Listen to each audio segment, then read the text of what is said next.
Master এবং ছাত্রীর মার সাথে এক অদ্ভুত ঘটনায় ছাত্রীর মা প্রেগনেন্ট। গল্পটির শেষ পর্ব। আশা করি কেউ মিস করবে না, কারণ গল্পের শেষ পর্বটি অনেক অনেক মজাদার হতে চলেছে। চলো বন্ধুরা, গল্পের শেষ পর্বটি শুরু করা যাক। হঠাৎ করেই একদিন জানতে পারি বাবা হার্ট অ্যাটাক করেছেন। যখন খবরটা শুনতে পেলাম তখন রাত ৮টার মতো বাজে। আমি তখন উর্মিলার সাথে খাবার খাচ্ছিলাম। খবরটা শোনার পরে আমার কোনো কিছুই মনে ছিল না। তিনি আমাকে বাসা থেকে বের করে দিয়েছিলেন, নিজের মেয়ের জামাই বাড়ির সবার সামনে আমাকে সন্তান বলে অস্বীকার করেছিলেন। কাউকে বলেননি যে তার একটা ছেলে আছে। এসব কিছুই কেন জানি মনে করতে পারলাম না আমি। শুধু তখন একটা কথায় মনে হলো, হাসপাতালে যে মানুষটা মৃত্যুর সাথে পাঞ্জা লড়ছে সে মানুষটা আমার বাবা, মানুষটা আমাকে এই পৃথিবীর আলো দেখিয়েছেন। আমি খাবার টেবিল থেকে উঠেই একটা দৌড় মারলাম। যেভাবেই হোক, যে করেই হোক আমাকে হাসপাতালে পৌঁছাতে হবে। উর্মিলা আমার এমন অদ্ভুত ব্যবহারে অনেকটা সারপ্রাইজড হল, আমার কাছে জানতে চাইল কি হয়েছে। আমি তাকে কিছু বলার প্রয়োজন মনে করলাম না। ১ ঘন্টার মধ্যে কিভাবে কি করে আমি হাসপাতালে পৌঁছালাম জানি না, তবে পৌঁছালাম। হয়তো বাবা নামের ভালোবাসার শক্তিটাই আমাকে অলৌকিকভাবে পৌঁছে দিয়েছে। আমি হাসপাতালের ভিতরে গিয়ে দেখলাম আমার মা কাঁদছে। বোনটাও এসেছে। সবাইকে কাঁদতে দেখে আমারও চোখ দিয়ে দুফোঁটা জল গড়িয়ে পড়ল। একসময় আমি ভেবেছিলাম এরকম বাবার জন্য আমি কখনো নিজের চোখের জল ফেলব না। কিন্তু ভাগ্যের কি নির্মম পরিহাস, আজকে না চাইতেও আমাকে আমার বাবার জন্য চোখের পানি ফেলতে হচ্ছে। আমার খুব ইচ্ছে করল মায়ের কাছে দৌড়ে গিয়ে মায়ের আঁচলের নিচে মন ভরে কাঁদি। কতটা দিন মায়ের সাথে কথা বলিনি আমি। আমি কি তাহলে আমার মাকে ভুলে গিয়েছিলাম? মায়ের কান্নাটা আমার সহ্য হচ্ছিল না। আমি কখনোই আমার মাকে এভাবে কাঁদতে দেখিনি। যে মানুষটা সবসময় হাসিখুশি থাকত সেই মানুষটার চোখটা আজ জ্বলে ভরা। এই হাসপাতালে এর আগেও আমি এসেছিলাম রাশেদের কাছে। আমি রাশেদকে খুঁজতে লাগলাম। অনেকক্ষণ খোঁজাখুঁজির পর রাশেদের সাথে দেখা হলো। রাশেদ আমার বাবা মাকে চিনত না। আমি বলার পরেই ও চিনতে পারল। ও যখন বলল ছোট্ট একটা অপারেশন করতে হবে বাবার, তখন আমার ভিতরটা কেঁপে উঠল, ভয় কাজ করতে লাগল। আমার মনে হলো আমি আমার জীবনে প্রথমবারের মতো খুব খুব কাছের কাউকে হারাতে যাচ্ছি। সেই মানুষটা আমার বাবা। আমি মানসিকভাবে খুব দুর্বল হয়ে পড়লাম। বাবার রক্তের গ্রুপ আমার সাথে মিল ছিল। অপারেশন থিয়েটার যাওয়ার আগ পর্যন্ত আমার মা আর বোন জানতেন না যে বাবাকে আমি রক্ত দিচ্ছি। আল্লাহর রহমতে ভালোভাবে অপারেশনটা হয়ে গেল। যেটা নিয়ে ভয় করেছিলাম সেরকম কিছু হয়নি। বাবা সুস্থ আছেন জেনে ইচ্ছে হলো তার সাথে একবার দেখা করে যাই। কিন্তু আমি করলাম না। চুপ করে যেমন এসেছিলাম ঠিক তেমনিভাবেই চলে যাচ্ছিলাম। হঠাৎ করেই পেছন থেকে আমার নাম ধরে কেউ ডেকে উঠল। এই ডাকটা আমার বহুদিনের পরিচিত। এই নামে আমাকে শুধু একজন মানুষই ডাকত। খোকা বলে শুধু আমার মা আমাকে ডাকত। আদর করে মা আমাকে এই নামে ডাকত। শেষ কবে মা আমাকে এই নামে ডেকেছেন আমার মনে নেই। পেছন দিকে তাকাতেই দেখি আমাকে ডাকছে। আমি আর নিজেকে আটকে রাখতে পারলাম না। দৌড়ে গিয়ে মাকে জড়িয়ে ধরলাম। মায়ের ডাক উপেক্ষা করার ক্ষমতা পৃথিবীর কোনো সন্তানের নেই, কেউ মায়ের ডাক উপেক্ষা করে থাকতে পারে না। আমিও পারিনি। মা যখন আমার গালে হাত রেখে বললেন, আমাকে ছেড়ে থাকতে বুঝি তোর কষ্ট হয় না? একবারও মনে হয় না তোর মাকে? আমরা না হয় ভুল করেছিলাম, কিন্তু তুই তো সবকিছু জানার পরেও আমাদের ছেড়ে থাকছিস। তোর বাবা কেমন মানুষ সেটা তো তুই জানিস। তোর সাথে কিংবা তোর বোনের সাথে কখনো খুব ভালোবাসা নিয়ে কথা বলেনি। উনি মানুষটাই এমন। নিজের ভালোবাসাটা ঠিকমতো প্রকাশ করতে পারে না। আমি মানুষটার সাথে অনেক বছর ধরে সংসার করছি। আমি জানি মানুষটা কেমন। তোকে যেদিন ফোন করে বাসায় আসতে বলল সেদিন তুই তোর বাবাকে যে কথাগুলো বলছিস সেই কথাগুলো উনি নিতে পারেননি। অনেক কষ্ট পেয়েছিলেন। অনেক চেষ্টা করেও তোর সেই কথাগুলো ভুলতে পারেনি। সবসময় নিজেকেই দোষ দিয়েছে। ভেবেছে এমনটা তার প্রাপ্য ছিল কারণ সে তোর সাথে অনেক খারাপ ব্যবহার করেছিল। কিন্তু বিশ্বাস কর, ওটা ছাড়া তোর বাবার আর কোনো উপায়ও ছিল না। তোর সাথে কথা বলার পর থেকেই তোর বাবার শরীরটা খারাপ হতে থাকে। সেই খারাপটাকে কেন্দ্র করেই আজ তাকে হাসপাতালের বেডে শুয়ে থাকতে হচ্ছে। তবে এটার জন্য কখনো নিজেকে দায়ী করবি না। ভাগ্যে ছিল তাই এমন হয়েছে কি? আমি মায়ের এতগুলো প্রশ্নের জবাবে কিছুই বললাম না। চুপ করে তার দিকে চেয়ে রইলাম। কারণ এই পবিত্র মুখটা অনেক দিন হলো আমি দেখিনি। আজ চোখ সরাতে ইচ্ছে করছে না। আমি বাবার পাশে যেতেই বাবা আমাকে কাছে টেনে নিলেন। বাবা আমার কাছে যদি ক্ষমা চাইতে পারত তাহলে হয়তো সেটাই করত। মানুষটা অনেক কঠিন ছিল অন্তত আমার ক্ষেত্রে। আজ সেই মানুষটাই পানির মতো হয়ে গেছে।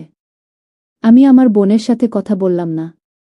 বাবা মাকে বলে যখন চলে আসব ঠিক তখন বাবা বললেন, কোথাও যেতে হবে না তোকে। তুই আমাদের সাথেই থাকবি। এত এত সয়সম্পত্তি টাকা পয়সা এগুলো কার জন্য? এগুলো দিয়ে আমরা কি করব? এগুলো তো তোর। তখন আমার বোন এগিয়ে এসে আমার হাত ধরে বলল, ভাইয়া থেকে যাও না। আমি ওই দিন তোমার সাথে কথা বলতে চেয়েও বলতে পারিনি। বিশ্বাস করো আমার ভিতরটা পুড়ে যাচ্ছিল তোমাকে এতদিন পর দেখেও কথা বলতে না পেরে। আমাকে ক্ষমা করে দাও। ক্ষমা না করে কি থাকতে পারবে তোমার বোনটাকে? আমি কিছু বলি না, আমার বোনের দিকে তাকিয়ে মুচকি একটা হাসি দেই শুধু। বাবাকে বলি আমি এখনই বাসায় যেতে পারবো না। তবে যাব, তোমাদেরকে ছেড়ে থাকব না। তবে এই মুহূর্তে আমি তোমাদের সাথে থাকতে পারবো না। আমি বাবা মা আর বোনের হাসিমুখটা সাথে নিয়ে হাসপাতাল থেকে বেরিয়ে আসি। বাসায় ফিরতে ফিরতে অনেক রাত হয়ে যায়। আমি ভেবেছিলাম উর্মিলা ঘুমিয়ে গেছে। কিন্তু যখন বাসায় গেলাম তখন দেখলাম সে এখনো জেগে আছে। আমার ওভাবে চলে যাওয়ার কারণ জানতে চাইল।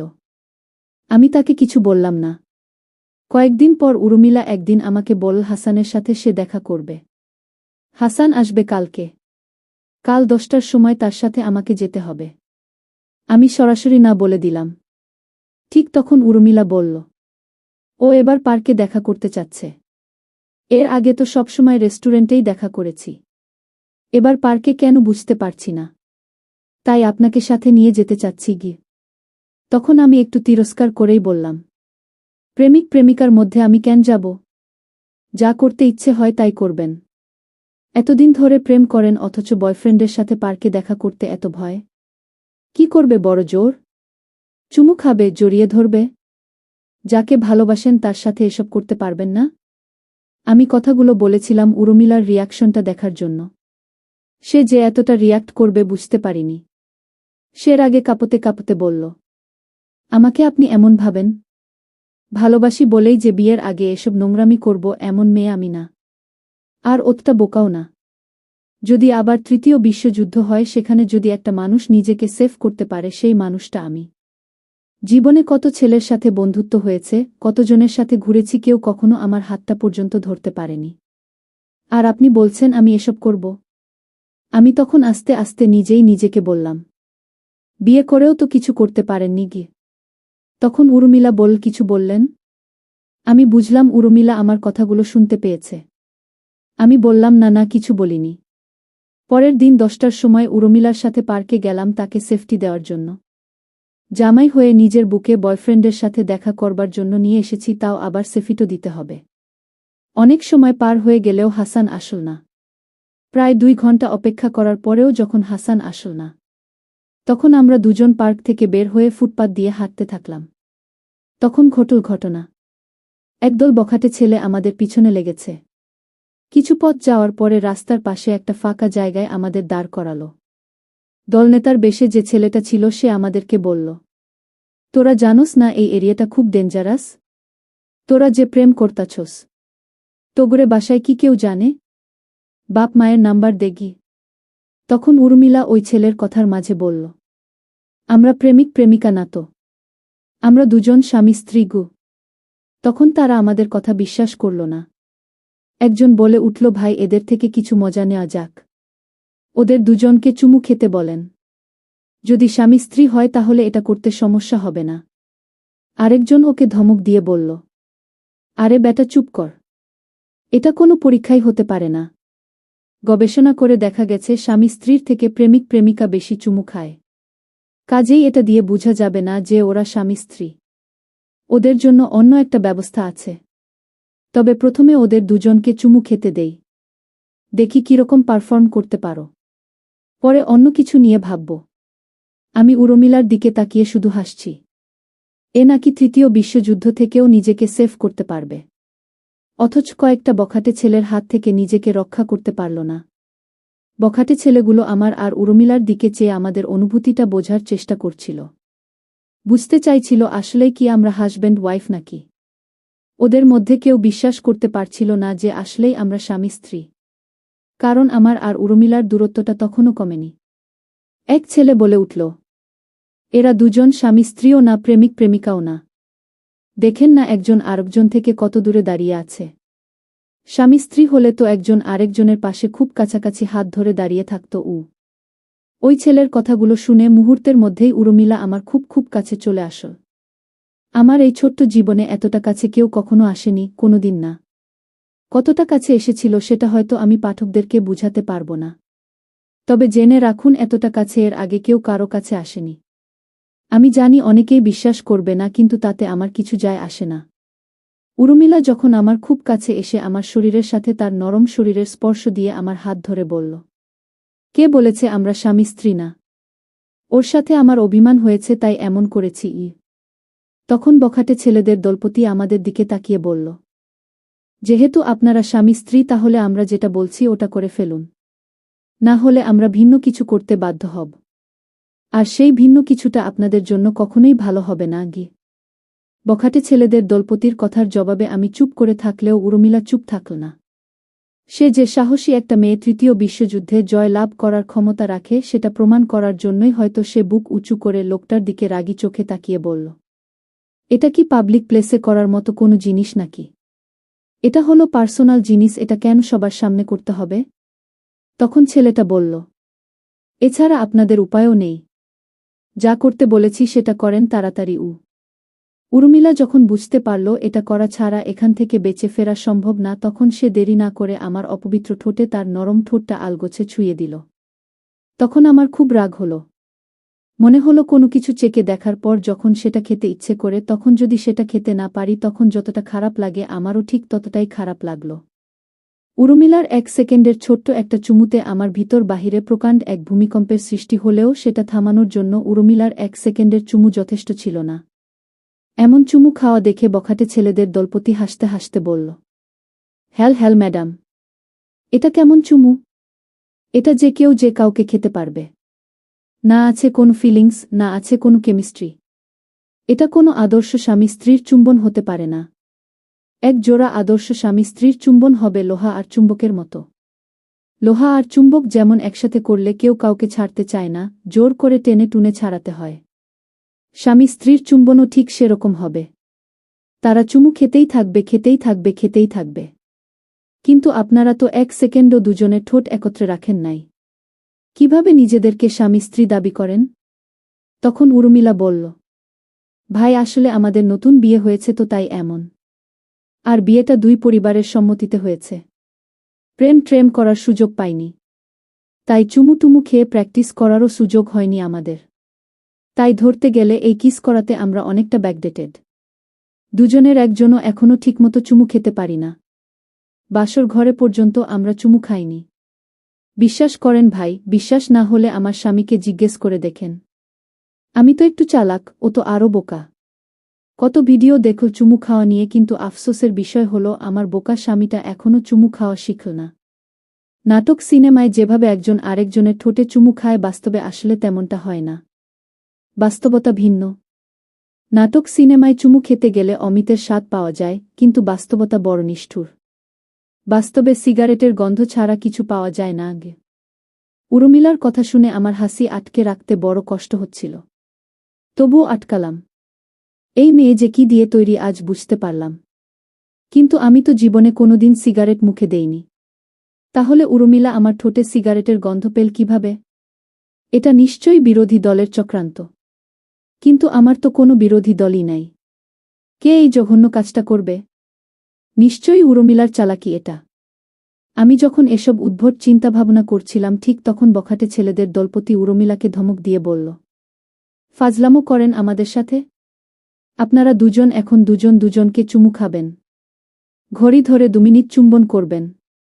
না হলে আপনার স্বামীর বদলে অন্য কারো সাথে আপনাকে এই কাজটা করতে হবে। পরিস্থিতি ভয়াবহ দেখে উর্মিলা বুঝতে পারল এখন যদি এটা আমরা না করি তাহলে হয়তো সত্যি সত্যিই আমার বদলে অন্য কাউকে তার চুমু খেতে হবে। আমি উর্মিলার দিকেই তাকিয়েছিলাম। আমার চোখের পলক ফেলতেই উর্মিলা আমার কাছে এসে আমার ঠোঁটে তার নরম ঠোঁটটা ডুবিয়ে দেয়। আমার তখন মনে হলো আমি কোনো অমৃতের স্বাদ নিচ্ছি। এর থেকে মিষ্টি হয়তো জগতে আর কোনো কিছু নেই, থাকতে পারে না। উর্মিলার চুম্বনে আমি আর নিজেকে কন্ট্রোল করতে পারলাম না। আমিও সব লজ্জা, অপমান, ভয়, সংকোচকে পেছনে ফেলে উর্মিলাকে শক্ত করে দুহাত দিয়ে নিজের কাছে টেনে নিয়ে আসি। আমিও তার ঠোঁটের ছোঁয়ায় হারিয়ে যাই এক স্বর্গরাজ্যে। পুরো 2 মিনিট পর আমাদের চুম্বন পর্ব শেষ হল। আমার পারফর্মটা ভালো না হলেও উর্মিলার পারফর্মটা বখাটে ছেলেদেরকে তাক লাগিয়ে দিয়েছে। কেউ কেউ মাটিতে পড়ে সেন্সলেস হয়ে গিয়েছে। কেউ কেউ বেঁচে থেকেও মরে গিয়েছে। তারা মেনে নিয়েছে এই মেয়ে কোনো সাধারণ মেয়ে না। আমি ভেবেছিলাম পরিচিত কাউকে ফোন করব।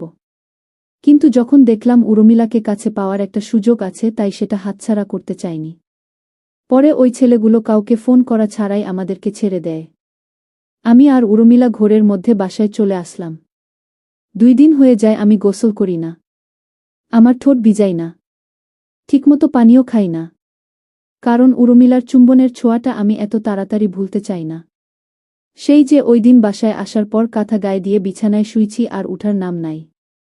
যতবার অনুভব করি ততবারই উর্মিলার ওই মারাত্মক চুম্বন করার দৃশ্যটা আমার চোখের সামনে ভেসে উঠে। বাসায় আসার পর যখন উর্মিলাকে জিজ্ঞেস করেছিলাম, আপনি এত সুন্দর করে চুমু খেতে পারেন, জানতাম না। জানলে হয়তো নিজের জীবনের বিনিময়ে হলেও আপনার কাছ থেকে একটা চুমু খেতাম গ। আমার এমন মজা করাটা উর্মিলা মেনে নিতে পারল না। রাগে কাঁপতে কাঁপতে বলল, আপনি এমন কেন? আপনি ওই ছেলেদেরকে কিছু বললেন না কেন? নিজের পরিচিত কাউকে ফোন করলেই তো পারতেন। তাহলে তো আমাদের এমন অবস্থায় পড়তে হতো না গি। আমি তখন উর্মিলার দিকে তাকিয়ে খুশি মনে বললাম, দেখুন, আল্লাহ যা করে ভালোর জন্যই করে। ভাগ্য ভালো ছিল আমাদের শুধু চুমু খেতে বলছে। অনেক সময় এমন অবস্থায় দেখা যায় যে দুজনকে রিলেশনও করতে বলে। সেক্ষেত্রে আমরা অনেক বড় বাঁচা বেঁচে গেছি। আর ওরা ছিল 10 জন আর আমি একা। 2-1 জন না হলে হয় রিস্ক একটা নিতাম। আপনিই বলুন, অতগুলো মানুষের সাথে একা আর কি করতে পারতাম আমি? কিছুই করতে পারতাম না। তাই নীরব দর্শক হয়ে সবকিছু দেখেছি গু। তখন উর্মিলা একা একা কি যেন বলতে বলতে আমার সামনে থেকে চলে গেল। উর্মিলা বসে বসে কাঁদছিল নাকি হাসছিল বুঝতে পারছিলাম না। কাছে গিয়ে দেখলাম আসলেই সে কাঁদছে। তবে তার কান্নাটা আমার কাছে রিয়াল মনে হলো না, কেমন যেন ন্যাকা কান্না মনে হলো। জোর করে কান্না করছে সে, চোখ দিয়ে পানিও পড়ছে না। আমি তার মিথ্যা ফ্যাত কাদাকে সান্ত্বনা দেওয়ার জন্য বললাম, কি হয়েছে আপনার? কাঁদছেন কেন? তখন উর্মিলা তার ন্যাকা কান্না করতে করতে বলল, আমি হাসানকে কথা দিয়েছিলাম আমি তাকে আমার বিশুদ্ধ আমিটা উপহার দিব। আমার ঠোঁট শুধু তার ঠোঁটেরই স্পর্শ নিবে। কিন্তু আমি তার কথা রাখতে পারিনি গিয়ে। আমি তখন মনে মনে বললাম, বাল, তোমার থেকে হাসান আরও অনেক বেশি বিশুদ্ধ। তোমরা সবাই বিশুদ্ধ, খালি আমরাই অশুদ্ধ। আমি উর্মিলার কাছে গিয়ে বললাম, আমার কাছে একটা বুদ্ধি আছে। এটা করলে আপনি আগের মতো বিশুদ্ধ হয়ে যাবেন। তখন উর্মিলা বলল, কি বুদ্ধি? তখন আমি তার আরও কাছে এগিয়ে গিয়ে বললাম, ছোটবেলায় যখন ফুটবল খেলে ব্যথা পেতাম, তখন ওই ব্যথার মধ্যেই আবার ব্যথা দিতাম। মানে ফুটবল দিয়ে শট মারতাম ওই ব্যথার ওখানে। ব্যথা অটোমেটিক্যালি ভালো হয়ে যেত। ঠিক তেমনি আপনি যেই ঠোঁটে চুমু খেয়েছেন সেই ঠোঁটে আরেকবার চুমু খাবেন। আমি নিশ্চিত আপনি আগের মতোই পিওর বিশুদ্ধ হয়ে যাবেন গু। আমার কথা শুনে উর্মিলা আমার দিকে আগুন চোখে তাকালো। মনে হলো ওই চোখের আগুনে আমাকে পুড়িয়ে মারবে। অথচ অনেক আগেই আমি তার ওই মায়াবী চোখের ভিতরে নিজেকে হারিয়ে ফেলেছি।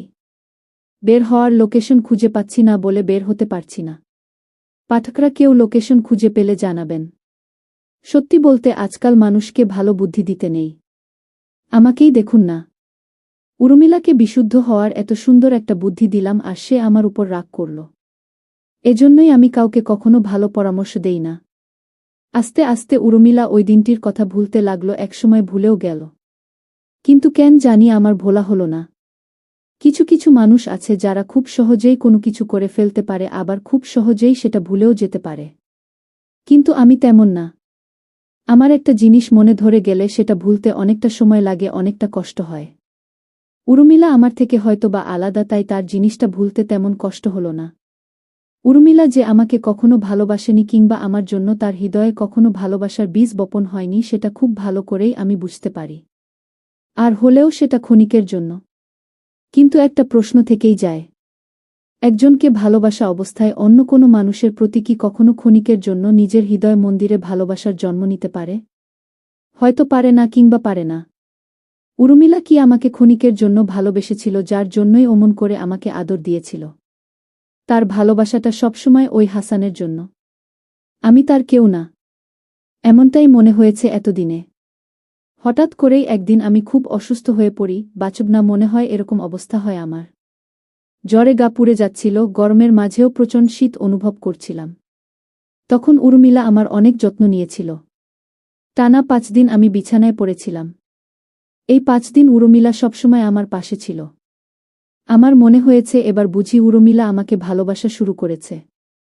আমাকে এমন অবস্থায় দেখে তার ভিতরটা কাঁদে। কারো জন্য যদি কারো ভিতরটা কেঁদে উঠে, তাহলে কি সে তাকে ভালোবাসে না? আমাকে সুস্থ করে তোলার জন্য উর্মিলা দিনরাত আমার সেবা যত্ন করে। এই কারণেই আমি অনেকবার উর্মিলার অনেকটা কাছে যাওয়ার সুযোগ পেয়েছি। আমার অবস্থা এমন হয়েছিল যে নিজ হাতে পানি খাওয়ার মতো শক্তিটুকুও ছিল না। একসময় মনে হয়েছে আমি আর বাঁচব না। কিন্তু উর্মিলা আমাকে মরতে দেয়নি। সামান্য জ্বরও যে মানুষকে মৃত্যুর মুখে ঠেলে দিতে পারে, সেটাতে আমার বিশ্বাসে ছিল না কোনোদিন। কিন্তু এখন বিশ্বাস না করে উপায়ও নেই। কারণ আমি এই জ্বরের কারণেই মরতে বসেছিলাম। একবার ভাবলাম বাসায় জানাই আমি খুব অসুস্থ।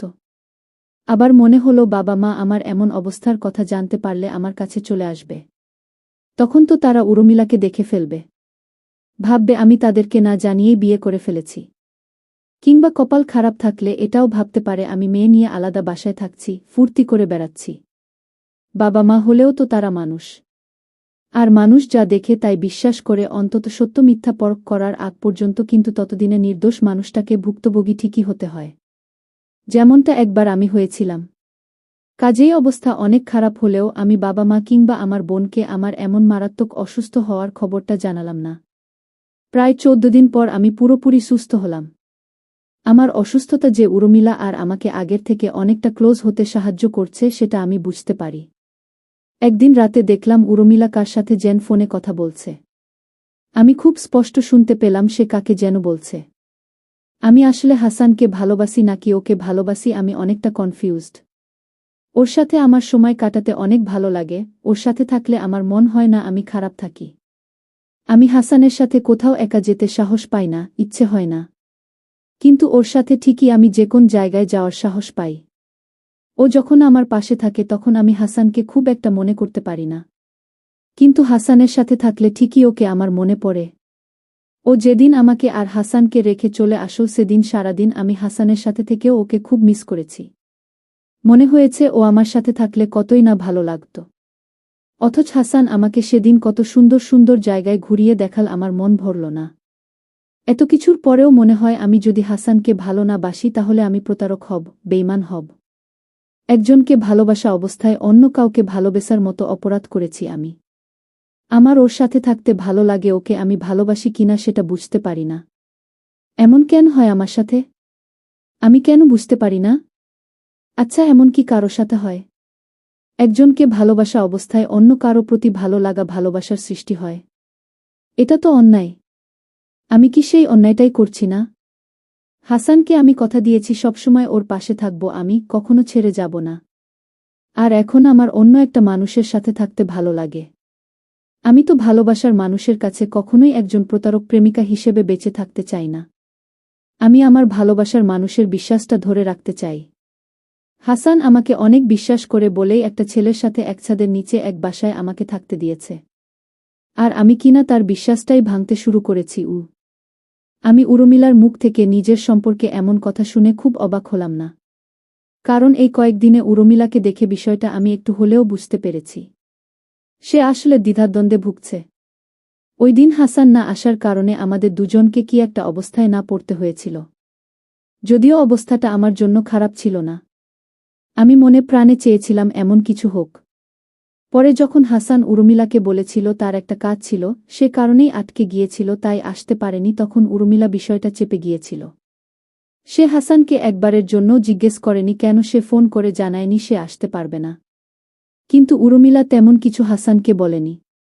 খুব সাধারণভাবেই নিয়েছে উর্মিলা বিষয়টাকে।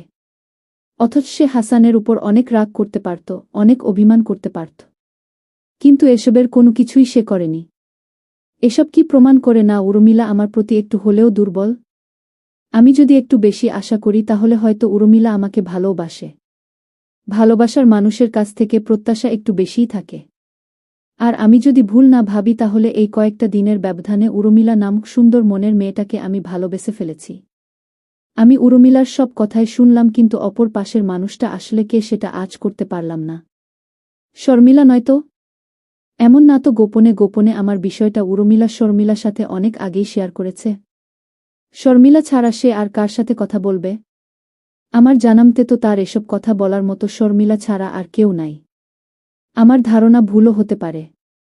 শর্মিলা ছাড়া অন্য কোনো বন্ধু কিংবা বান্ধবীর সাথেও কথা বলতে পারে সে। কারণ সুন্দরী মেয়েদের বন্ধু বান্ধবীর অভাব হয় না। তবে উর্মিলার তেমন কোনো বন্ধু বান্ধবীকে আমার চোখে পড়েনি কখনো। সে কারণেই হয়তো মনে হলো সে শর্মিলার সাথেই কথা বলছে। আমার অনেক সময় উর্মিলার উপর অনেক রাগ হয়। এত ভালোবাসার পরেও কেন সে আমার ভালোবাসাটা বুঝতে পারে না? আমি আর আমার সৃষ্টিকর্তা জানে আমার ভালোবাসার মাঝে কোনো ফাঁক নেই, শুধু উর্মিলা জানে না। আমি তাকে কখনো জানাতেও চাই না। সে যদি আমাকে কখনো সত্যিই ভালোবাসে তাহলে সে আমার ভিতরটাকে উপলব্ধি করবে, আমার কাছে ছুটে এসে আমাকে জড়িয়ে ধরে কান্না করবে। আমি তার চোখের জল মুছে দিয়ে তার কপালে আলতো করে একটা চুমু এঁকে দিব। আমি জানি না এমন কোনো দিন আমার জীবনে আসবে কি না, তবে সত্য এটাই, আমি এমন একটা দিনের জন্য প্রতিনিয়ত অপেক্ষা করি। আমি বুঝতে পারি না কেন সে আমাকে রেখে হাসানের কাছে যেতে চায়। আবার যখন আমি নিজেকে উর্মিলার জায়গায় নিয়ে ভাবি তখন মনে হয় উর্মিলার কোনো ভুল নেই। কারণ আমার আগে সে হাসানকে ভালোবেসেছে। আর সবচেয়ে বড় কথা, হাসান সম্পর্কে সে এখনো অনেক ভালোই জানে, খারাপটা এখনো জানতে পারেনি। তাহলে সে আমাকে রেখে হাসানকে ভালোবাসলে দোষটা কোথায়? আমি তো কোনো দোষ দেখি না। আমার ধারণা ভুল হলো না। পরের দিন সকালে পেরিয়ে বিকেলবেলা আমি বুঝতে পারলাম রাতে উর্মিলা শর্মিলার সাথেই কথা বলছিল। যখন এটা জানতে পারলাম তখন একটু ভয় হলো আমার। এমন তো না শর্মিলা আমার বিষয়টা অনেক আগে থেকেই জানে। উর্মিলা তাকে অনেক আগেই জানিয়েছে আমার কথা। সেজন্যই কি শর্মিলা মায়ের মৃত্যুর দিন উর্মিলা আর আমাকে একসাথে দেখে খুব একটা সারপ্রাইজড হয়নি শর্মিলা? রাতে উর্মিলাকে যতটা আপসেট দেখছিলাম এখন ততটা মনে হচ্ছে না। অনেকটা স্বতঃস্ফূর্তই মনে হচ্ছে তাকে। উর্মিলা যখন আমাকে বলল, শর্মিলা বিয়ে ঠিক হয়েছে, 2 দিন পর বিয়ে আমাদেরকে যেতে বলেছে। ছেলে ডাক্তার। ওর বাবা চলে যাওয়ার আগে ওর বিয়েটা দিয়ে যেতে চান। ওর বাবা চাচ্ছে না শর্মিলা একা একা থেকে একাকিত্বের যন্ত্রণা ভোগ করুক। তাই এত তাড়াতাড়ি বিয়ে হচ্ছে ওর গু। শর্মিলা বিয়ের কথা শুনে অনেক ভালো লাগল। আমি ভেবেছিলাম সে আমার জন্য এত ফোন করত, কিন্তু না, সে তার মায়ের জন্য আমাকে এত অনুরোধ করত। অনেক আগে শর্মিলা আমাকে ভালোবাসতে চাইলেও এখন চায় না। এর থেকে ভালো লাগা আর কি হতে পারে আমার জন্য? আমিও যে চাই মা হারা মেয়েটা কারো ভালোবাসার মন্দিরে দেবী হয়ে বেঁচে থাকুক। শর্মিলা কি তাহলে উর্মিলাকে আমার কথা বলেছে? হয়তো বলেনি, কারণ নিজের মায়ের সম্পর্কে তো আর কেউ ইচ্ছে করে কারো কাছে খারাপ কিছু বলতে যাবে না। সবসময় নিজের আপনজনদের অপরাধগুলো আমরা সবার কাছ থেকে লুকাতে চাই। কাউকে বুঝতে দিতে চাই না তাদের কুকর্মগুলো। যদিও আমার ক্ষেত্রে এমনটা হয়নি, তবে বেশিরভাগ ক্ষেত্রেই এমন হয়। আমি যখন উর্মিলাকে বললাম, আমাদের এই বিয়েতে যাওয়া উচিত হবে না, ওখানে তো আপনার ফ্যাসাইলার সবাই আসবে, আমাদের ধরা পড়ে যাওয়ার সম্ভাবনা আছে, কাজেই আপনি শর্মিলাকে না বলে দিন গো। তখন উর্মিলা কিছুটা লাজুক হেসে বলল, আরে না, তেমন কিছু হবে না। শর্মিলা আমার খুব কাছের কেউ না, অনেক দূরের একজন। তবে ওর সাথে আমার সম্পর্কটা অনেক আগে থেকেই ভালো। ও আমার সম্পর্কে সব জানে, বাট কখনো আমার বাসায় বলেনি। আর শর্মিলা বাবা বিয়েটা খুব যে অনুষ্ঠান করে দিচ্ছে তাও না, খুব আপনজন ছাড়া কাউকে ইনভাইট করবে না। আমার পরিবারের কেউ আসার কোনো সম্ভাবনা নেই। এমনটা হলে শর্মিলা আমাকে বিয়েতে যেতে বলতো না। কাজেই আমাদের কোনো সমস্যা হবে না। আপনাকেও যেতে হবে আমার সাথে। শর্মিলা আপনাকেও যেতে বলছে গি। উর্মিলার সাথে বিকেলে কথা হলো, তার কাছ থেকেই জানতে পারলাম শর্মিলা এক ডাক্তার ছেলের সাথে বিয়ে। তখন পর্যন্ত জানতাম না আমি এই ছেলেটাকে, কার সাথে শর্মিলা বিয়ে। রাতে যখন রাশেদ ফোন করে তার বিয়ের কথা জানালো তখন আর বুঝতে বাকি রইল না শর্মিলার সাথেই রাশেদের বিয়ে ঠিক হয়েছে। বিয়েটা হুট করেই ঠিক হয়ে গেছে, তাই আমাকে জানাতে দেরি করেছে। রাশেদকে আমি যতটুকু চিনি জানি ছেলে হিসেবে অনেক ভালো। সেক্ষেত্রে শর্মিলার জন্য ভালোই হয়েছে। একটা মেয়েকে ভালো রাখার মতো সবকিছুই রাশেদের মাঝে রয়েছে। 2 দিন পর আমি উর্মিলাকে নিয়ে শর্মিলা বিয়েতে গেলাম। উর্মিলা যেভাবে বলেছিল বিয়েতে খুব বেশি মানুষ দাওয়াত দেওয়া হবে না। আসলে বিষয়টা তেমন না। আমরা ছাড়াও অনেক মানুষ এসেছে। কেন জানি মনে হতে লাগলো উর্মিলার বাবা মাও হয়তো বিয়েতে এসেছে। আজকে আর আমাদের রেহাই নেই। তবে তারা আসেনি। আসলে আমার জন্য ভালোই হতো, তবে আমার ভালোটা কেন জানি হয় না। শর্মিলাকে সাজে খুব ভালো লাগছে না আমার কাছে। তবে খারাপও লাগছে না। সব মেয়েকে বউ হিসেবে ভালো লাগে না, কিন্তু এই মেয়েটাকে লাগার কথা ছিল, তবে লাগছে না। এমনিতেই যতটা সুন্দর লাগে আজকে সাজার পর ততটা সুন্দর লাগছে না। উর্মিলার ক্ষেত্রে বিষয়টা তেমন না। উর্মিলাকে যেদিন প্রথম সাজে দেখেছিলাম সেদিনই বুঝেছিলাম এটাই এই মেয়ের সর্বোচ্চ ভালো লাগার মতো রূপ। এর থেকে ভালো লাগার মতো রূপ তার আর হতে পারে না।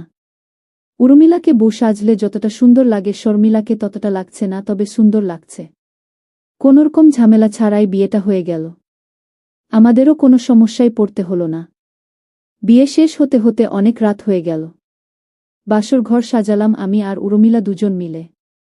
উর্মিলা খুব সুন্দর করে বাসর সাজিয়েছে, এতটা সুন্দর করে হয়তো তার নিজের বাসর কেউ সাজায়নি। সবসময় দেখে এসেছি বাসরটা সাধারণত ছেলেদের বাড়িতেই হয়। মেয়ের বাড়ি থেকে মেয়েকে নিয়ে যাবে, তারপর ছেলের বাড়িতে বাসর সাজানো হবে। কিন্তু এখানে ব্যাপারটা ভিন্ন। রাশেদের তেমন আপন বলতে কেউ না থাকায় বাসরটা শর্মিলাদের বাসাতেই করতে হচ্ছে। যেমনটা আমাকে করতে হয়েছিল। যদিও আমার ওটাকে বাসর বলা চলে না। কেননা বাসর রাতে যা যা করে মানুষ তার কিছুই আমরা করিনি। রাত প্রায় 12টা পার হয়ে গিয়েছে। শর্মিলা আর রাশেদকে বাসর ঘরে ঢুকিয়ে দিয়ে আসার পর শর্মিলা বাবা আমাদের থাকার ব্যবস্থা করলেন ছোট্ট একটা রুমে। কারণ তিনিও জেনে গিয়েছেন আমরা স্বামী স্ত্রী। তবে এটা জানেন না যে আমরা শুধু নামে স্বামী স্ত্রী, কোনো কাজের না। উর্মিলার সাথে বিয়ের পর এই প্রথম এক বিছানায় ঘুমাতে হচ্ছে আমাদেরকে। বাসর রাতে পালিয়ে আসার পর সবসময় আলাদা বিছানাতেই আমরা ঘুমিয়েছি। কিন্তু আজ সেই সুযোগ নেই। রুমটাও খুব ছোট, নিচে ঘুমানোর মতো তেমন কোনো জায়গা নেই। আমি খুব ক্লান্ত ছিলাম, তাই বিছানা দেখার সাথে সাথে নিজের গা এলিয়ে দেই। ঠিক তখনই উর্মিলা বলে উঠে, আমরা এখানে একসাথে ঘুমাবো? আমি শুয়ে থাকা অবস্থাতেই বললাম, তাছাড়া আর তো কোনো উপায়ও নেই গি। তখন উর্মিলা কপাল কুঁচকে বিছানার দিকে আগাতে আগাতে বলল, উপায় থাকবে না কেন? নিচে তো একটু জায়গা আছে, ওখানে ঘুমান আপনি। আমি ওপরে ঘুমাই। উর্মিলার এমন কথা শুনে একটু অবাক হলাম না। কারণ এই মেয়েটা এমনই। সবসময় নিজের বুঝে খুব স্বার্থপর একটা মেয়ে। আমি তখন বিছানা থেকে উঠে বসে পড়লাম আর বললাম, আমি কেন নিচে ঘুমাবো? শুধু শুধু কেন মশার কামড় খাবো? এমন না তো যে নিচে ঘুমালে আমার অনেক লাভ, কিংবা না ঘুমালে অনেক বড় ক্ষতি হয়ে যাবে। তখন উর্মিলা মন খারাপ করে বলল, আমি একটা মেয়ে। আর একটা মেয়েকে সেফ রাখার দায়িত্ব আপনার। পুরুষরা চাইলে অনেক কিছুই পারে যা মেয়েরা পারে না। আমার নিচে ঘুমালে ঘুম আসবে না। প্লিজ আপনি নিচে ঘুমান আমার জন্য হলেও। আমি কোনো ভাবান্তর না করে উর্মিলার দিকে তাকিয়ে বললাম, মেয়েরা সব কাজই পারে। দেখেন না সমান অধিকার দাবি করে। তাই ছেলেরা যে কাজ পারবে ওটা তো মেয়েদেরকেও পারতে হবে। আর আমি কেন আপনার কথায় নিচে ঘুমাব? আপনি তো আমার কেউ না। মানুষ তার আপন মানুষের জন্য সব কষ্ট সহ্য করতে পারে, সবকিছু সয়ে যেতে পারে। আপনি তো আমার আপন কেউ না, তাহলে আমি কেন আপনার জন্য এসব করতে যাব? কে হন আপনি আমার? মনের ভিতর অনেক অনেক অভিমান নিয়ে কথাগুলো বললাম আমি। আমারও ইচ্ছে করছিল তুলতুলে নরম বিছানাতেই ঘুমাক মেয়েটা। এরকম ফুলের ন্যায় কোমল একটা মেয়েকে কংক্রিটের শক্ত ফ্লোরে ঘুমাতে দিতে পারি না আমি। কিন্তু ওই যে অভিমান বড্ড খারাপ জিনিস। কেউ বুঝতে চায়, কেউ বা চায় না। উর্মিলাও আমার অভিমানভরা কথাগুলো বুঝতে পারল কিনা বুঝতে পারলাম না। তবে সেও অনেকটা মন খারাপ করে অভিমানী কণ্ঠে আমাকে বলল, আমি আপনার বউ হই। আর নিজের বউয়ের জন্য এটা করা আপনার কর্তব্য। এই কথা শুনে আমার অনেক রাগ হল। ইচ্ছে করছিল উর্মিলাকে গালি দেই, বকা দেই। কিন্তু সেটা করতে পারলাম না। আমি রাগে গড়গড় করতে করতে বললাম, কিসের বউ আপনি আমার? বউ মানে বোঝেন? প্রয়োজনের সময় জামাই মানবেন আর যখন প্রয়োজন থাকবে না তখন মানবেন না। বাহ, আপনাকে তো নিজের ভালো বোঝার জন্য নোবেল দেওয়া উচিত। কখনো বউয়ের মতো আচরণ করেছেন আমার সাথে? স্বামী স্ত্রীর মধ্যে যা হয় তেমন কিছু কি ভুলেও আমাদের মধ্যে হয়েছে? হয়নি। তাহলে কেন আপনি ওই সম্পর্কের কথাটা তুলছেন যেটার অস্তিত্ব শুধু কাগজে কলমেই রয়েছে, বাস্তবে না? কয়দিন পরে তো ঠিকই ওই হাসানের কাছে চলে যাবেন। উনি হবে আপনার স্বামী, আপনার কলিজা, আপনার আত্মার আত্মা। আর আমি হব পর, আমি তো শুধু আপনার প্রয়োজনের স্বামী। ভালোবাসার স্বামী তো হবে অন্য কেউ। আমাকে আপনি এসব বলবেন না, কখনো না। কথাগুলো বলতে বলতে কখন যে চোখের এক কোণে জল চলে আসল বুঝতেই পারলাম না। তবে উর্মিলা আমার চোখের জলটা দেখতে পারল না। আমি তাকে দেখাতেও চাই না। যে ভালোবাসার সে এমনিতেই বাসবে, কোনো কিছু দেখে নয়। চোখের জল দেখে আজকাল আর কেউ ভালোবাসে না। ভালোবাসে মুখের হাসি দেখে, আর সত্য এটা আমি হাসতে পারি না। উর্মিলা আমার কথাগুলো শুনে যে প্রচণ্ড কষ্ট পেয়েছে সেটা আমি বুঝলাম, কিন্তু আমার কিছু করার নেই। কারণ এমন কষ্ট আমি অনেক দিন থেকেই পেয়ে আসছি। যে মানুষগুলোকে কখনো কাঁদাতে চাইনি, দুঃখ দিতে চাইনি, সে মানুষগুলোই আমাকে তিলে তিলে কষ্টের আগুনে পুড়িয়েছে। আমিও পোড়াতে জানি, আমিও কষ্ট দিতে জানি। উর্মিলা আমাকে অনেক কষ্ট দিয়েছে। অথচ চাইলে সে একটু ভালোবাসাও দিতে পারত, কিন্তু দেয়নি। সে তার প্রেমিকের বিশ্বাস অর্জন করা নিয়ে ব্যস্ত। আমিও আগের থেকে নিজেকে বদলে নিয়েছি যখন দেখেছি আমার এমন সরাসরি ভালোবাসার বিপরীতে উর্মিলার কোনো পরিবর্তন হয়নি। আমি আর কারো জন্য মায়া কান্না কাঁদতে চাই না। কারো জন্য বাঁচতে চাই না। যদি বাঁচতে হয় নিজের জন্যই বাঁচব। এই পৃথিবীর মানুষগুলো বড় স্বার্থপর। তারা ভালোবাসার মানুষগুলোকে বুঝতে চায় না। আমার কথা শুনে উর্মিলা একটা বালিশ নিয়ে নিচে ঘুমিয়ে যায়। আমিও তাকে না বলি না। আমার মন খারাপের মাত্রাটা আরও বাড়তে। আমিও দেখতে চাই মাত্রাটা কত তীব্রতর হতে পারে। ভেবেছিলাম উর্মিলাকে সব বলবো হাসান ছেলে হিসেবে ভালো না, তার চরিত্রের সমস্যা আছে। কিন্তু এখন আর বলবো না। ভালোবাসার মানুষকে অনেক বেশি ভালোবাসার পরেও যখন তার কাছ থেকে অবহেলা ছাড়া আর কিছু পাওয়া যায় না, তখন আগের মতো সেই স্বার্থহীন ভালোবাসাটা আর থাকে না। আমার ক্ষেত্রেও তেমনি হয়েছে। জ্বর হওয়াতে সে আমার সেবা যত্ন করেছিল তার প্রয়োজনেই। কারণ তখনও আমাকে তার দরকার ছিল। অথচ আমি ভেবেছিলাম ভালোবেসে এসব করেছে সে। কিন্তু না, সে আমাকে ভিতর থেকে কখনো ভালোবাসতে পারেনি। তার ভিতরটা অন্য কাউকে চায়, আমাকে চায় না।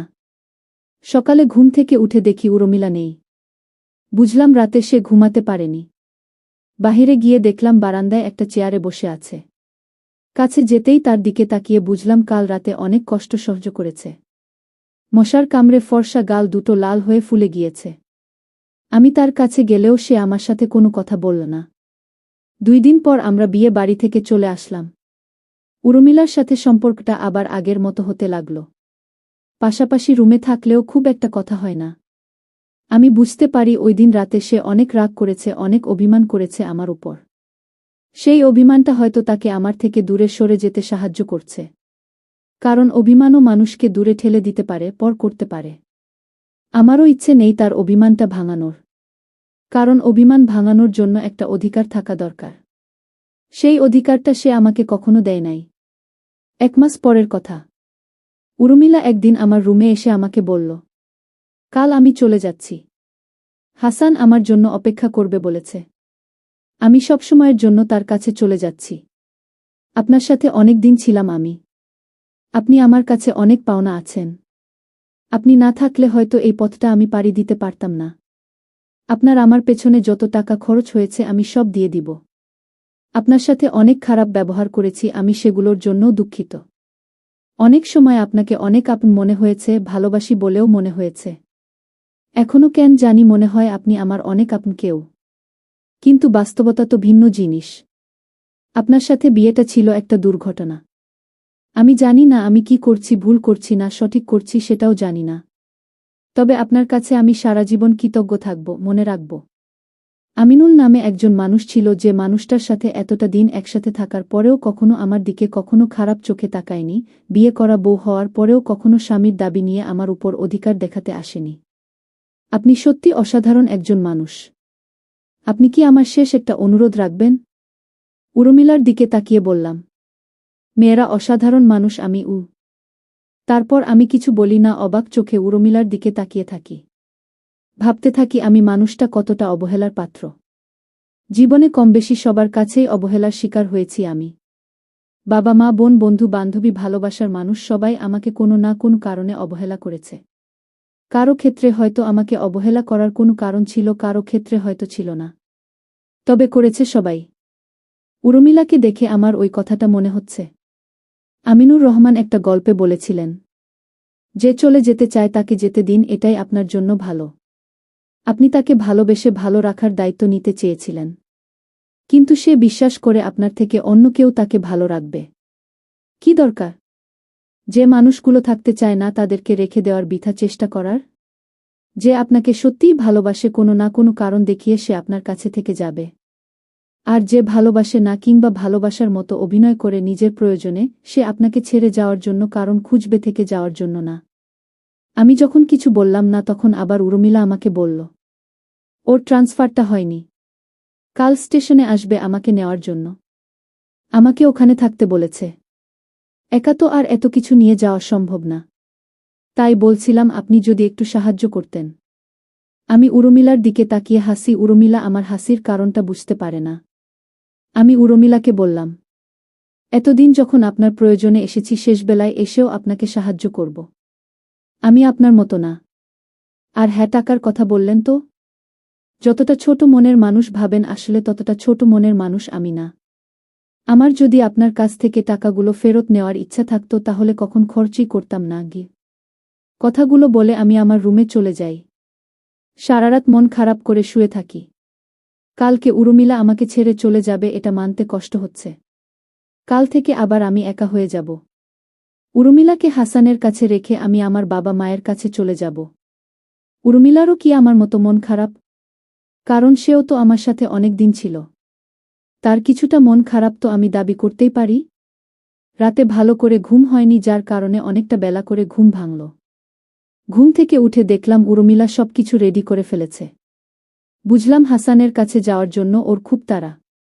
আমি উর্মিলার দিকে তাকাতেই জাস্ট স্তব্ধ হয়ে গেলাম। আজকে জীবনে সবচেয়ে সুন্দর করে সেজেছে সে। এর আগে কখনো আমি তাকে এত সুন্দর করে সাজতে দেখিনি। এত সুন্দর করে সাজার কারণ কি হাসান? অথচ আমার জন্য কখনো এভাবে সাজেনি সে। তারপরেও আমি নির্লজ্জের মতো তাকে ভালোবাসতে চেয়েছি। না আর না, অনেক হয়েছে। আমি তাকে কখনো আর নিজের করে নিব না। সে যদি হাসানের কাছ থেকে চলে আসে তবুও আমি তাকে ফিরিয়ে দিব। সে আমার ভিতরটাকে অনেক জ্বালিয়েছে। আমি তো এত বলতে চাইনি, আমি শুধু একটু ভালোবাসতে চেয়েছিলাম, কিন্তু সে আমাকে জ্বালিয়েছে। সকাল 10টার সময় আমি আর উর্মিলা রেল স্টেশনের উদ্দেশ্য রওনা হলাম। হাসান নাকি 12টার সময় আসবে। স্টেশনটা আমাদের এখান থেকে কিছুটা দূরেই। উর্মিলা একটু আগেই রওনা দিয়েছে। আমি উর্মিলার দিকে তাকাচ্ছি না। ওই চেহারাটা আমাকে ভুলে যেতে হবে, কখনো চাইলেও আমি আর দেখতে পারব না। রাস্তায় অনেক জ্যাম থাকার কারণে আমাদের যেতে অনেক সময় লাগল। 12টার উপরে বেজে গেল। আমি হাসানের সাথে দেখা করলাম না। দূর থেকেই উর্মিলাকে রেখে চলে আসলাম। উর্মিলা হাসানকে গিয়ে জড়িয়ে ধরবে এটা আমি সহ্য করতে পারব না। এমন দৃশ্য আমার চোখের জন্য ক্ষতিকর। তাই উর্মিলাকে স্টেশনে পৌঁছে দিয়েই আমি বাসায় চলে আসব বলে ঠিক করি। আমি বাসায় চলে আসলাম। উর্মিলা নামের মানুষটাকে ভুলে সব গোছগাছ করতে শুরু করলাম। বাবা মাকে বলেছিলাম আমার কাজ শেষ হলে তাদের কাছে চলে আসব। সত্যি বলতে ওই দিন না গিয়ে ভুল করেছি, কারণ এখানে আমার কোনো কাজ ছিল না। দুঃখ পাওয়ার জন্য শুধু শুধু এতদিন এখানে ছিলাম আমি, এর বেশি কিছু না।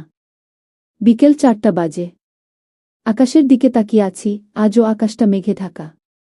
অনেকটা খারাপ লাগছিল। মন হচ্ছিল কিছু একটা আমি হারিয়েছি। তবে সান্ত্বনার বাণী এটাই, যাকে হারিয়েছি সে কখনো আমার ছিল না। আমি যখন প্রচণ্ড মন খারাপ করে ওই মেঘ জমা আকাশের দিকে অনেক অভিমান নিয়ে তাকিয়ে আছি, ঠিক তখন অনুভব করলাম কেউ একজন পেছন থেকে আমাকে শক্ত করে জড়িয়ে ধরে কাঁদছে। পেছন ঘুরেই সেই চিরপরিচিত মানুষটাকে দেখতে পেলাম। হ্যাঁ, উর্মিলা আমাকে জড়িয়ে ধরে কাঁদছে। কি হচ্ছে কিছুই বুঝতে পারলাম না। উর্মিলা যখন কাঁদতে কাঁদতে বলল, আমি তোমার ভালোবাসাটা বুঝতে পারিনি। হাসান ছেলেটা অনেক খারাপ। আমি বাদেও সে অন্য মেয়েকে ভালোবাসে, অন্য কারো সাথে রিলেশন করে। আমি তোমার কাছেই থাকতে চাই। আমার ভুল হয়ে গিয়েছে, আমি তোমার বিশুদ্ধ ভালোবাসাটা বুঝতে পারিনি। তুমি একটাবার আমাকে বুঝাতে পারতে, আমাকে জোর করতে পারতে। যাকে ভালোবাসো তাকে চিরতরে আপন করে পাওয়ার জন্য একটু জোর করতে পারো না? আমি আর তোমাকে হারাতে চাই না, ভুল বুঝতে চাই না, কষ্ট দিতে চাই না। যতদিন বাঁচব তোমার জন্য, শুধু তোমার জন্য, তোমার ভালোবাসার মানুষ হয়ে বাঁচব। এতটা ভালোবাসব যার বেশি আর ভালোবাসা যায় না। বল, আমাকে ক্ষমা করেছ? উর্মিলার কান্নাটা সত্য, তার চোখের পানিটা বিশুদ্ধ। আমার খুব ইচ্ছে করছিল নিজ হাতে তার চোখের পানিটা মুছে দিয়ে তার কপালে একটা চুমু খাই। তাকে বলে দেই আমিও এই দিনটির জন্য অপেক্ষায় ছিলাম, কিন্তু আমি তেমন করলাম না। যে মানুষটা আমাকে জ্বালিয়েছে আমিও তাকে জ্বালাতে চাই। আমি তাকে দেখাতে চাই আমিও তাকে ছাড়া বাঁচতে পারব, হয়তো ভালো থাকতে পারব না, তবে বাঁচতে পারব। আমি উর্মিলাকে আমার কাছ থেকে ধাক্কা দিয়ে দূরে সরিয়ে দেই আর বলি, ক্ষমা কি এতই সহজ? আমার তো তোমার ভালোবাসার এখন দরকার নেই। তুমি তোমার বয়ফ্রেন্ডকে অন্য একটা মেয়ের সাথে দেখছ, আর তখন তোমার মনে হয়েছে তুমি তার কাছে যাবে না। বাহ, স্বার্থপর মেয়ে, বাহ! তা কি দেখলে তুমি? মেয়েটা কি দাবি করছে? মেয়েটার বাচ্চা পেটে নাকি ধোকা দিয়েছে তোমার গুণধর বয়ফ্রেন্ড? উর্মিলা তখন বলল, হাসান মেয়েটাকে টাকা দিচ্ছিল সবকিছু ভুলে যাওয়ার জন্য, যাতে করে সে তার জীবন থেকে সরে যায়। সে এটাও বলছিল আমার সাথে বিয়ে হলে টাকা পয়সার কোনো অভাব থাকবে না। দরকার হলে সে তাকে আরও টাকা পয়সা দেবে, তবুও যেন তার জীবন থেকে সরে যায়। আমার ভাগ্যটা ভালো, আমি সব শুনে ফেলি। তখনই আমি ওখান থেকে চলে আসি। আমি তখন উর্মিলার দিকে চোখ করে বললাম, দেখ, তুমি এখানে নিজেকে সেলফিশ হিসেবে প্রমাণ করেছ। তোমার বয়ফ্রেন্ডের খারাপ সময়ে তার পাশে থাকা উচিত ছিল, কিন্তু তুমি থাকোনি। আমার সাথে থাকতে চাইছো হাসানের খারাপ রূপটা তোমার সামনে প্রকাশ পেয়েছে বলে। না হলে তো আমার কাছে আসতে না। এটাকে ভালোবাসা বলে না, এটাকে নিজের ভালো বলে। তুমি সবসময় নিজের ভালো থাকাটাকেই বড় করে দেখেছ। অন্যের ভালো থাকাটার গুরুত্ব তোমার কাছে কখনো ছিলই না। আমাকে ক্ষমা কর, আমি তোমার সাথে থাকতে পারবো না। আমি জানি এটা মেনে নিতে আমার অনেক কষ্ট হবে। তবুও আমি মেনে নিব। আমার মুখ থেকে সরাসরি এমন না শব্দটা শুনে উর্মিলা হাউমাউ করে কাঁদতে থাকে। আমার খুব কাছে এসে আমার দুই গালে দুই হাত রেখে বলতে থাকে, না, তুমি এমন করতে পারো না। আমার একটা ভুলের জন্য তুমি আমাকে এত বড় শাস্তি দিতে পারো না। বল, তুমি কি চাও আমি তাই করব, তবুও তোমাকে আমার চাই। তুমি আমার স্বামী। যাকে ভালোবাসো তার একটা ভুল তুমি ক্ষমা করতে পারবে না? আমি তোমার জন্য সবকিছু করতে রাজি আছি। একবার বল আমাকে কি করতে হবে? আমি সবকিছুর জন্য প্রস্তুত আছি।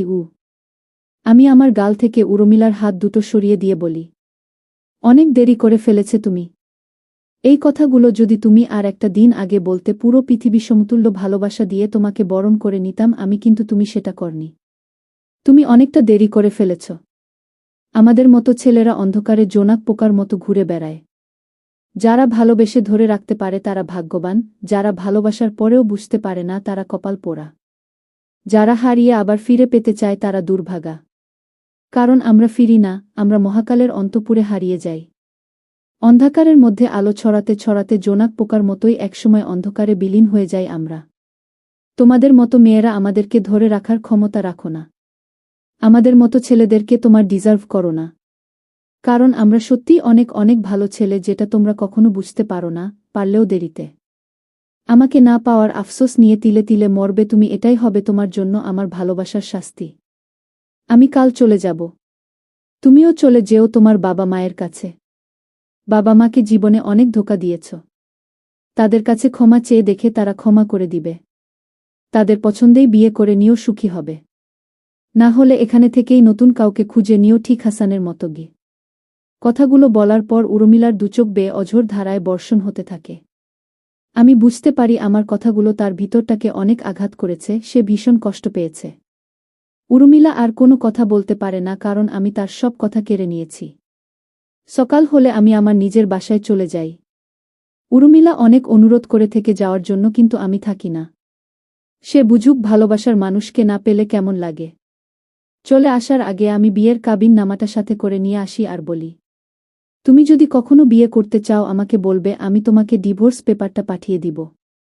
পবিত্র কাবিননামাটা তোমার মতো মেয়ের কাছে থাকতে পারে না। এটার মূল্য তুমি বুঝবে না গি। যারা স্যাড এন্ডিং পছন্দ করেন তাদের জন্য সমাপ্ত। যারা হ্যাপি এন্ডিং পছন্দ করেন তারা বাকিটুকু পড়বেন।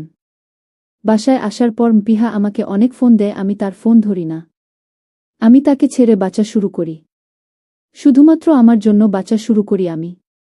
আমি জানি উর্মিলা আমার জন্য এখনো কাঁদে। কারণ সেদিন আমি তার চোখে আমার জন্য সত্যি ভালোবাসা দেখেছিলাম। আমি চাই আমাকে না পাওয়ার আফসোসটা সে সারা জীবন করুক। 6 মাস পরের কথা। এই 6 মাস আমি উর্মিলার সাথে একটিবারও কথা বলিনি, দেখা করিনি। 6 মাস পর বাবা মাকে সব বলি আমি। একদিন বাবা মা বোন আর আমার বোন জামাইকে নিয়ে উর্মিলাদের বাসায় যাই আমি। বাসাটা চিনতে কষ্ট হলেও ঠিকই চিনে নিলাম। আমাকে বাসায় দেখে উর্মিলার বাবা এগিয়ে আসলেন, কারণ তিনি সব জানতেন, আমি তাকে সব বলেছি। আমি উর্মিলার কথা জানতে চাইতেই একটা বন্ধ ঘর দেখিয়ে দিল আমাকে। আমি ঘরের দরজা খুলে যখন ভিতরে ঢুকলাম তখন ঘরটাতে নিষ্কালো অন্ধকার অনুভব করলাম। আলো জ্বালাতেই দেখতে পেলাম পাগলের মতো কেউ একজন বিছানায় শুয়ে আছে। আমাকে দেখেই বিছানা থেকে উঠে একটা কথা বলল, কে? আমি তার দিকে এগিয়ে গিয়ে তার মুখটা দেখতেই নিজের ভিতরটাতে অনেক খারাপ লাগা কাজ করল। কি ছিল আর কি হয়েছে এই 6 মাসে? উর্মিলাকে চিনতে অনেক কষ্ট হচ্ছিল আমার। কাঁদতে কাঁদতে চোখের নিচে দাগ পড়ে গিয়েছে। চোখ মুখ ফুলে গিয়েছে। আমি তার খুব কাছে গিয়ে জড়িয়ে ধরে বললাম, এখনো কাঁদো আমার জন্য? তখন উর্মিলা বলল, তুমি তো বলেছিলে কাঁদতে। আমাকে কাঁদাতে খুব ভালো লাগে তোমার, তাই না? আমি তার চোখের পানিটা মুছে দিয়ে বললাম, কখনো না, তোমাকে অনেক ভালোবাসি। তুমি এখনো বিয়ে করনি কেন? তুমি কি জানতে তোমার কাছে আসব আমি? তখন উর্মিলা বলল, হ্যাঁ জানতাম, কারণ তুমি আমাকে ছাড়া অন্য কাউকে নিয়ে সুখী হতে পারবে না। সুখী হওয়ার জন্য আমাকে তোমার কোনো একদিন হলেও দরকার হবে। তাই আমি অপেক্ষা করেছিলাম এই দমবন্ধ হওয়ার মতো অন্ধকার ঘরে। তুমি আমাকে এত ভালোবাসার পরেও কেন হাসান নামক নরপিশাচটার হাতে আমাকে ছেড়ে দিয়েছিলে? আমি যদি সত্যি সত্যি চলে যেতাম তখন কি হতো? তখন আমি উর্মিলাকে নিজের সর্বোচ্চ কাছে টেনে নিয়ে এসে বলি, এমনটা কখনোই হতো না। তুমি কি মনে কর আমি তোমাকে হাসান সম্পর্কে সব জানার পরেও তার কাছে চলে যেতে দিব? এমনটা ভাবলে তুমি অনেক বোকা। তুমি কি জানো স্টেশনে যে মেয়েটার সাথে হাসানকে তুমি দেখেছিল, সেই মেয়েটাকে তোমার হাসানের কাছে যাওয়ার আগের রাতে আমিই সব বলেছিলাম। কারণ সেই মেয়েটাকে আমি চিনি। তাকে সে হাসান ধোঁকা দিয়েছিল। তোমার সাথে স্টেশনে এজন্যই আমি যাইনি। তুমি যখনই হাসানের কাছে গিয়েছ তার ঠিক কিছু সময় আগেই মেয়েটা হাসানের ওখানে পৌঁছে গিয়েছে হাসানের অজান্তেই। খোঁজ নিয়ে দেখো, হাসান ওই মেয়েটাকেই বিয়ে করেছে। কারণ সে বিয়ে করতে বাধ্য ছিল। এক্ষেত্রে তোমার বোন শর্মিলা হাসব্যান্ড রাশেদ অনেক সাহায্য করেছে। কারণ সে হাসান আর ওই মেয়ে সম্পর্কে সব জানত। তোমার বাবাকেও আমি ফোন করে বলছিলাম তোমাকে নিয়ে আসতে, তাকে বোঝাতে অনেক কষ্ট হয়েছিল, তবে বুঝাতে পেরেছিলাম। আমি চেয়েছিলাম তোমাকে একটা শিক্ষা দিতে। জানো, তোমার প্রতি আমার অনেক অভিমান। এখন তুমি আমাকে হারানোর ভয়ে সবসময় ভালোবাসবে। উর্মিলা আমার কথা শুনে অনেকটা বোকা বনে গেল। সে আস্তে করে বলল, এত বড় ধোঁকা আমার সাথে? যাকে এত ভালোবাসো তাকে কষ্ট দিতে পারলে? আমি তখন উর্মিলার গালে হাত দিয়ে বললাম, কষ্ট দিয়েছি আরও বেশি ভালোবাসা পাওয়ার আশায়। তবে তোমাকে এমন অবস্থায় দেখে অনেক কষ্ট পেয়েছি। তখন উর্মিলা বলল, কেন? আমি অনেক কেঁদেছি সেজন্যে? আমি তখন হেসে বললাম, আরে নাহ, কি যে বল তুমি, এটা কোনো কারণ না। আমি ভেবেছিলাম তোমাকে দেখার পর তোমাকে জড়িয়ে ধরে চুমু খাব। কিন্তু তুমি এই 6 মাসে নিজের কোনো যত্ন নাও নাই। তোমার ঠোঁটের কি অবস্থা, চরচর হয়ে গেছে। চুমু খাওয়ার খুব ইচ্ছে ছিল, কিন্তু তুমি তোমার ঠোঁটের একটুও যত্ন নাওনি, এটা দেখে আমি খুব কষ্ট পেয়েছি। নিজের যত্ন নাও আর না নাও, ঠোঁটের যত্নটা অন্তত নেওয়া উচিত ছিল তোমার। তখন উর্মিলা রাগ দেখিয়ে অনেক ভালোবেসে বলল, অসভ্য! তুমি এত খারাপ হলে কবে থেকে? আমি কিছু বলতে যাব তার আগেই উর্মিলা আমার ঠোঁটটাকে নিজের করে নিল। আজ আমাদের জন্য নতুন করে বাসর সাজানো হয়েছে। উর্মিলা বাসর ঘরে বসে আছে। আমি রুমে ঢুকেই দরজাটা লাগিয়ে দিয়ে উর্মিলার পাশে গিয়ে বসলাম। বিছানায় কোলবালিশ দেখিয়ে উর্মিলাকে বললাম, তোমার থেকে মনে হয় ওটার সাথে বাসর করলেই বেটার হবে। তুমি একদিন বলেছিলে কোলবালিশের সাথে বাসর করতে।